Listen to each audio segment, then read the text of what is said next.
I'd like to ask you a question that has to deal with social relations between people. And this has been kind of concerning me for the years that I've been associated with you. I know that you say that when we get angry or when we get mad, that it's a weakness within ourselves, and I believe it.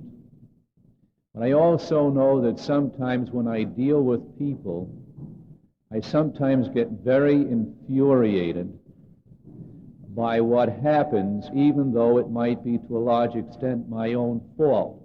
And I feel sometimes a great anger growing within myself that I wish to express right then and there. In other words, I want to tell them off. So I'd like to know this, Maharishi, and perhaps you can help me. I know that when we do speak words that are negative in anger, they do pollute the environment. I also know if I hold this anger within myself, I will feel a great stress. So I'd like to know how best to handle it. Can I express my anger, or should I somehow or other deal with it in a different manner?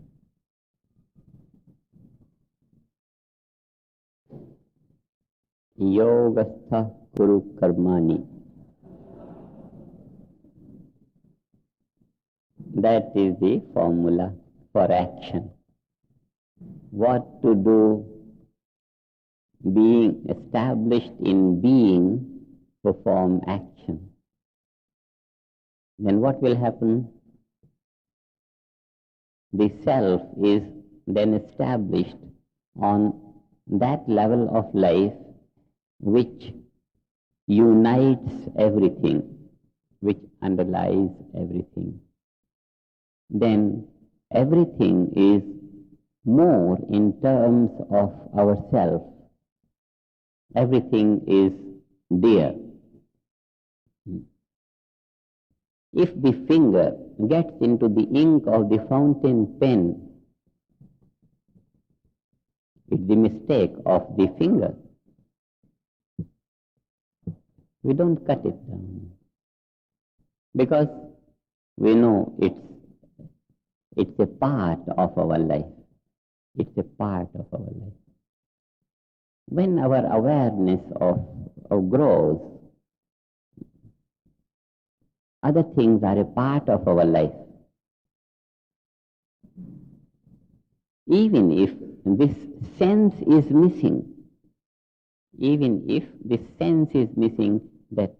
that is a part of my life, that is a part of my life. We don't have to have that sense in our conscious awareness. But just as we don't have to have the conscious awareness that the finger is a part of my body. Nobody remembers that. Huh? In our mind, we don't remember that body is mine, finger is mine. No. Spontaneously, the awareness is such that the body is mine and this is mine and this is mine. So, when our awareness is limited to the body alone, then spontaneously, without even remembering or memorizing, the finger is a part of our body, and spontaneously the behavior towards the finger is very intimate, absolutely intimate. Like that, when the awareness broadens, and it does broaden as we dive into being more and more, with the infusion of being more and more, the awareness broadens, and everything spontaneously becomes a part of our being. More and more in terms of that, and more in terms of that. So just as we don't punish the finger for having been in the ink, it's a mistake. Like that, we don't punish someone for the mistake because it's just a part and parcel. What we do is remove the mistake, remove the ink. No punishment. So the punishment comes with our first thing, with our inability to have that cordial relationship, to have that sense of oneness and love and dearness, that in a spontaneous manner, it's a level of consciousness. It is spontaneous. It's not a matter of intellect. We don't have to analyze. It's just a spontaneous awareness. And then that is the spontaneity of the feeling, that is the spontaneity of behavior without understanding, even without feeling. That's the level of life. And this is the characteristic of broadened awareness. Broadened awareness. So, what we have to do in order to have ideal behavior with other people, and ideal not only behavior, but ideal perception. Perception. Now, such an ideal perception is most valuable to us. On one side, it is the application of our own level of awareness. On the second, with this application, this kind of awareness becomes more and more established. One thing is the level of our own consciousness. But if we don't apply this level of consciousness to the field of activity in behavior with others, then this awareness remains dominant. It remains latent, even if it is our awareness, but then it must be applied, it must be used, and putting it to use, it gets stabilized in the field of action. And more stabilization of this level of awareness produces more and more fuller life, because fullness of life lies in harmony. The perception is more harmonious. On that level of harmonious perception, behavior is spontaneously harmonious. And this harmonious behavior, firstly, does good to our life in the environment. Secondly, it stabilizes, it integrates our inner value in the outside, both together. The environment becomes enriched and the life becomes enriched, and in a spontaneous manner. And this, our system of TM, that without any intellectual implication or emotional implication, the consciousness grows, the awareness becomes broadened, by the time it becomes unbounded, that unbounded awareness is the characteristic on which such a kind of natural behavior can be possible. Because once that awareness is there, established, behavior will always be ideal. Just as we behave with our body without thinking and even without feeling, in a very loving way, spontaneous way, so also we behave with everything else. And this is when the limited boundaries are broken, and they are not broken anywhere. Only the ignorance that limits our perception and that limits our behavior, in the sense that behavior becomes complicated, it's all due to the limitation of our awareness.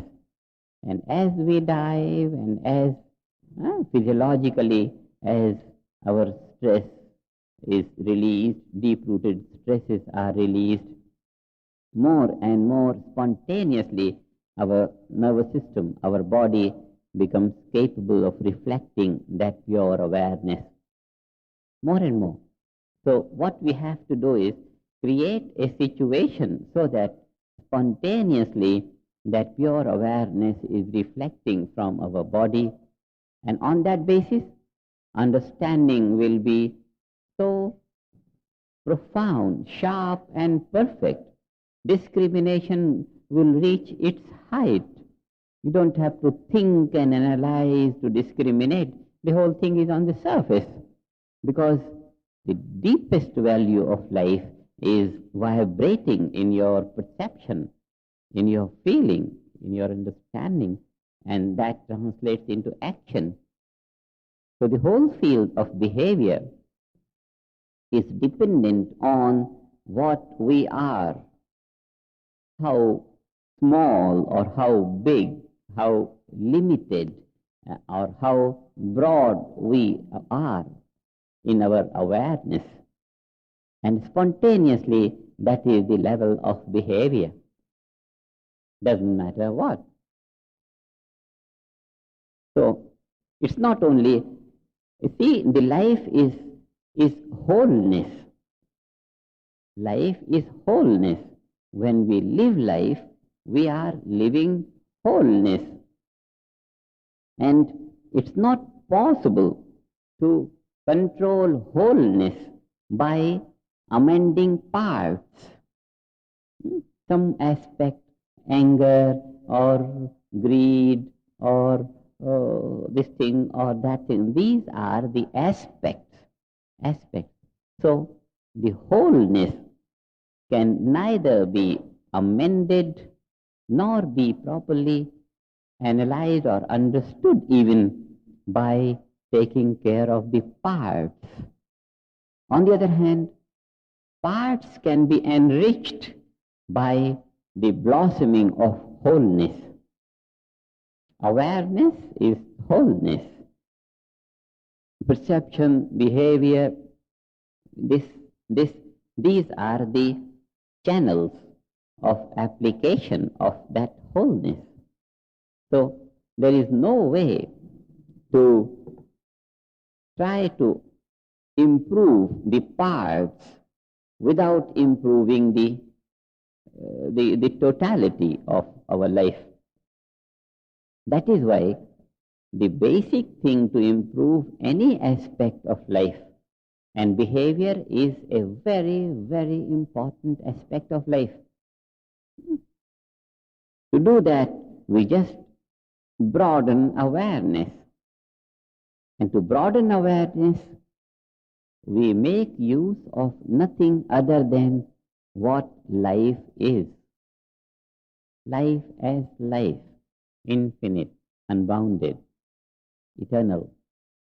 And therefore, we just open our awareness to that. We open and know it, know what we are. And once we know what we are, there is no restriction, no limitation. We just flow like, even though we flow in the waves, but we flow like an ocean, remaining stationary, yet ever flowing in high waves. The ocean never flows, but it flows in waves. Altogether it flows without altogether flowing. So when we behave established in that wholeness, behavior is compatible to that wholeness. And in the wholeness, only evolution is possible. No negativity is possible. Wholeness is the summation of all positivities of life. So, anger or whatever, these are all the resistances, as if resistances for the blossoming of fullness of life. And we handle all that through meditation and action. Meditation and action. Thank you.